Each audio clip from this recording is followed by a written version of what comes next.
Welcome to another DangerMan video. This is commentary from OXCC's SuperGame East. It takes place every year in August. This is the second year, and it picked up steam this year, but I will say the teams were a little bit, well, let's say lopsided, because the final score of this game was, it was an abuse of the blue team. And this video hopefully will illustrate just how bad blue got beat up this weekend. So look at this map here. At this point in the day, on day 2, Saturday, which is essentially the first day of the battle, the paintball wars, the blue team spawn, as you can see, at the top of the screen, and the red team is at the bottom. And the blue team, well, at this point in the day, the objective happened to be in blue team's neighborhood of their spawn. And the red team was so strong that they spawn trapped blue to the point where blue had very little field to operate.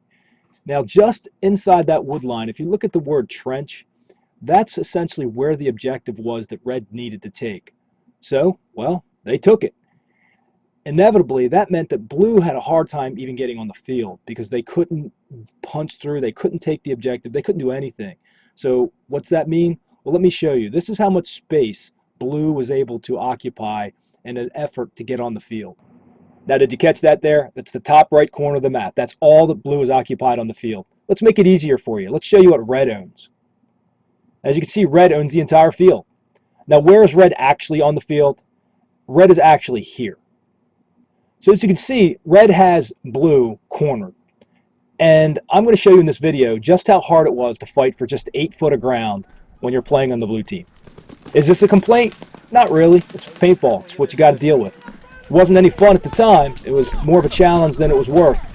You know, challenges are great when inevitably you can get past it. But you know what they say, insanity is when you try the same thing over and over again with the same result. Well, that's what it felt like. It felt like we kept trying over and over and over again to punch through the red lines, and it just wasn't happening.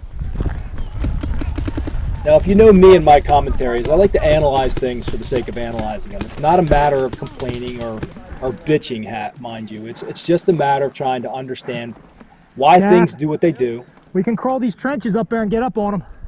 So that you can improve on them. Whether you're a player, whether you're a field producer, whatever. It's just one of those things where we all want to make things better.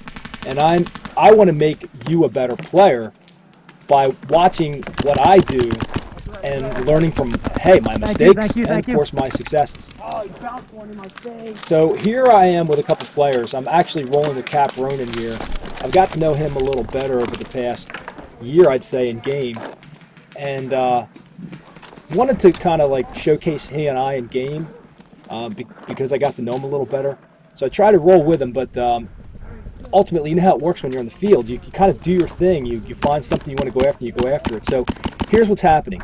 We are in the orchard / trenches, and you can see the tree line, the high trees. Think of that as that L-shaped envelope that you saw on the map that's wrapping around us. And everything you see in those trees is red coming at us.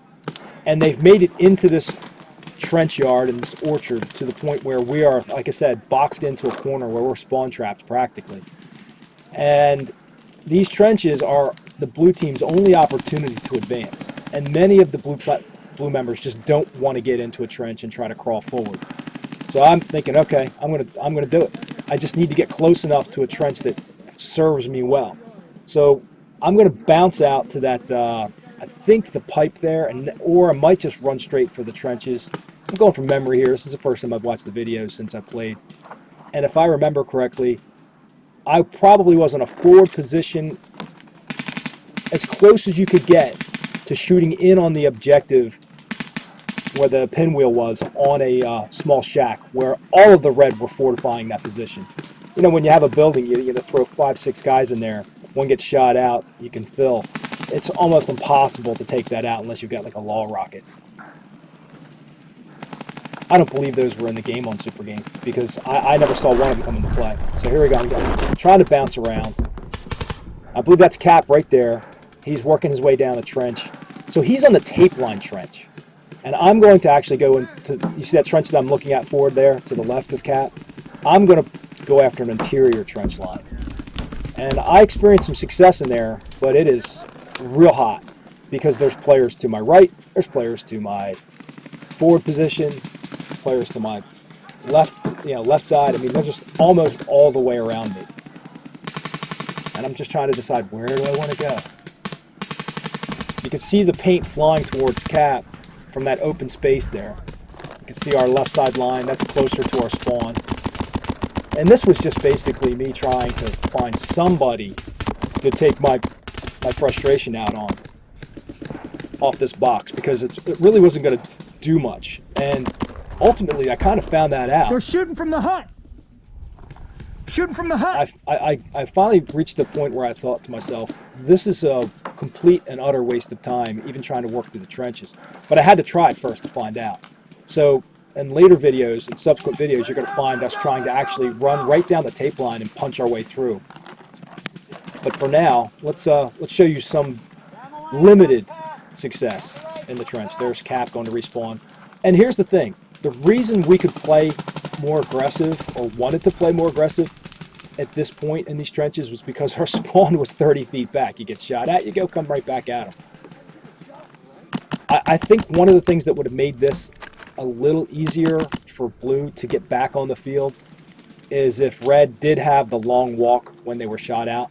Because the way that SuperGame works is that if you own a territory behind you, then you can use those pinwheel stations, or at least neighboring stations. I'm sorry, not the pinwheel specifically, but there's locations that are marked to respawn. So you don't have a 300-yard walk back. You only have 30 or 40 feet, let's say. I'm being a little bit facetious there. I'm exaggerating, but it's not a long walk. It's a short walk.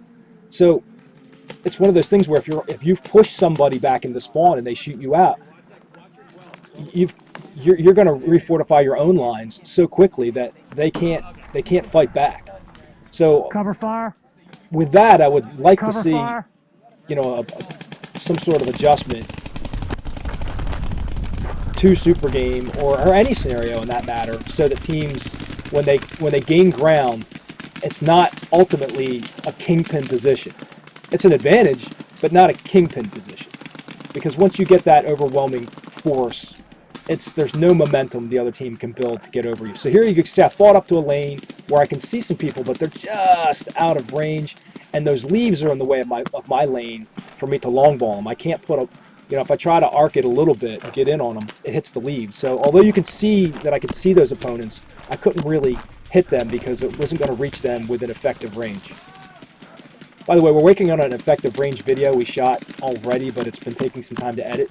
I've actually got a video I'm working on true effective range of a paintball. So there's range and effective range. And we're going to actually, do it in a scientific manner where we actually move players closer and closer until we get consistent breaks, and you can see the actual effective range of a paintball gun.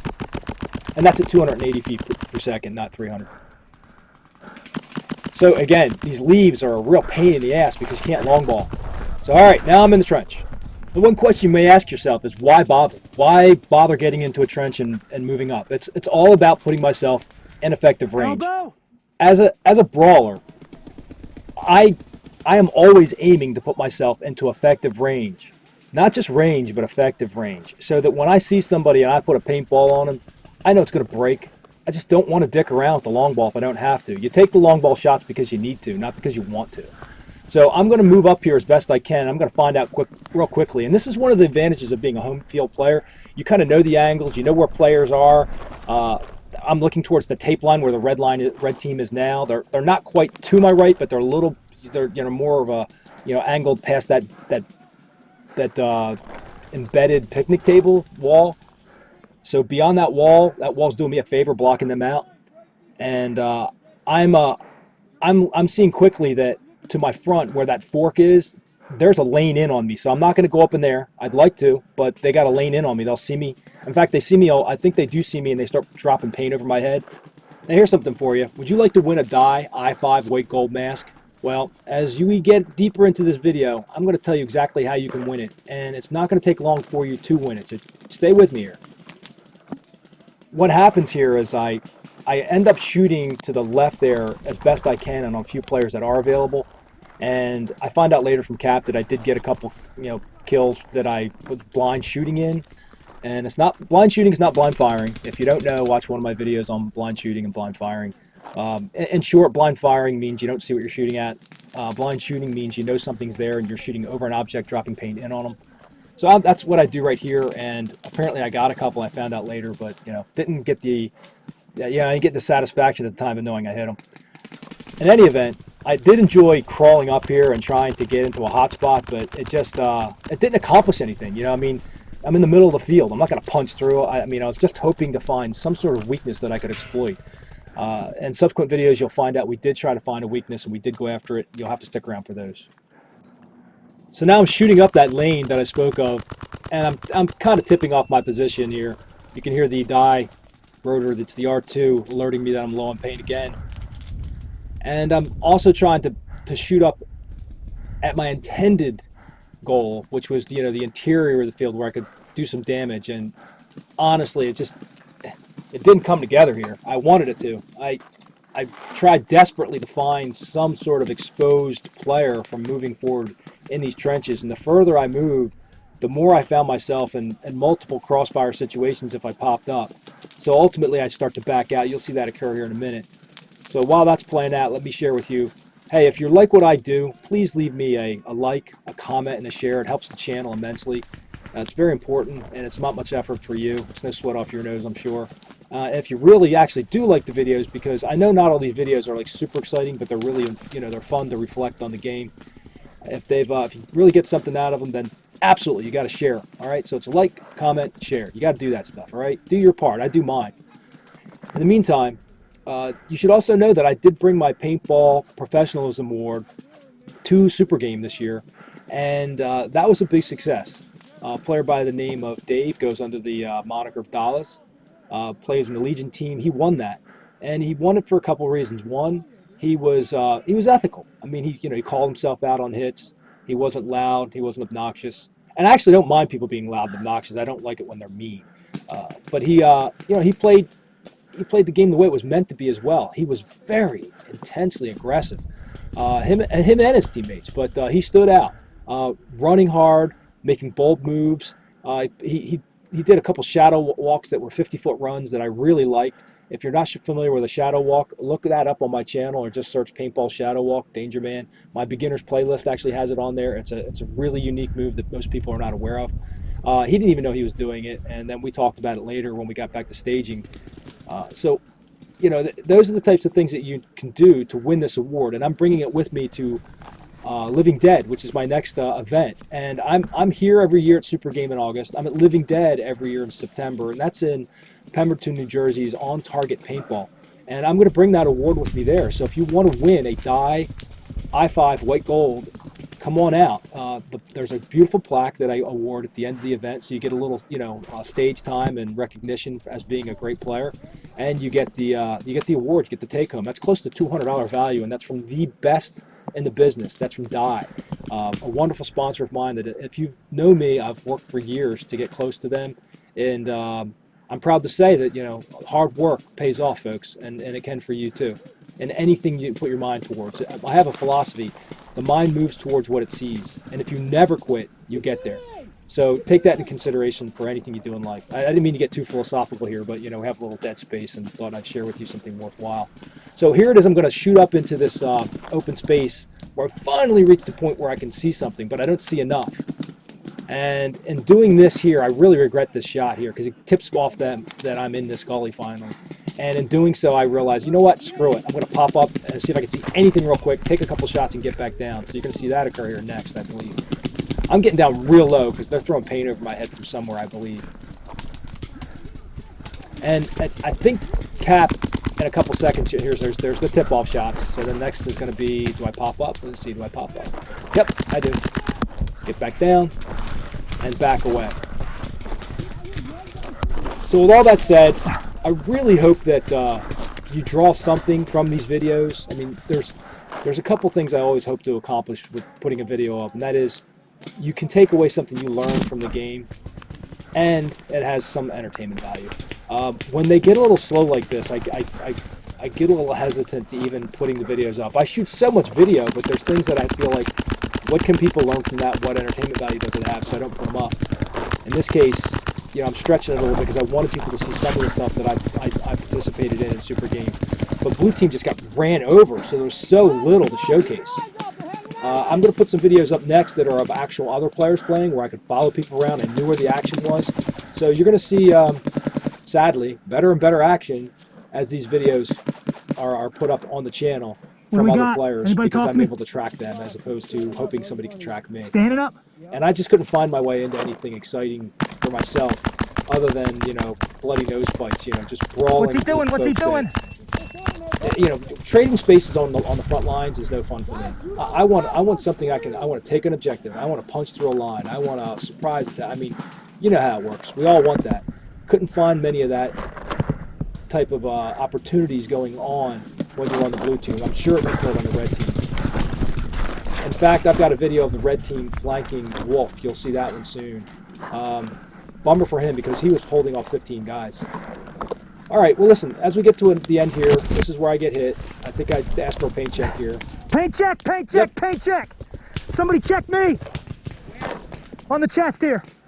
So with that, everybody, please, once again, like, comment, share. Dead man walking. I'm not asking much of you. I do a lot here to give back to the community. So if you could do that for me, I would be grateful. Like, comment, share. I'll see you in the next video. Talk to you all soon. See you at On Target Paintball's Living Dead 5 in September. Register.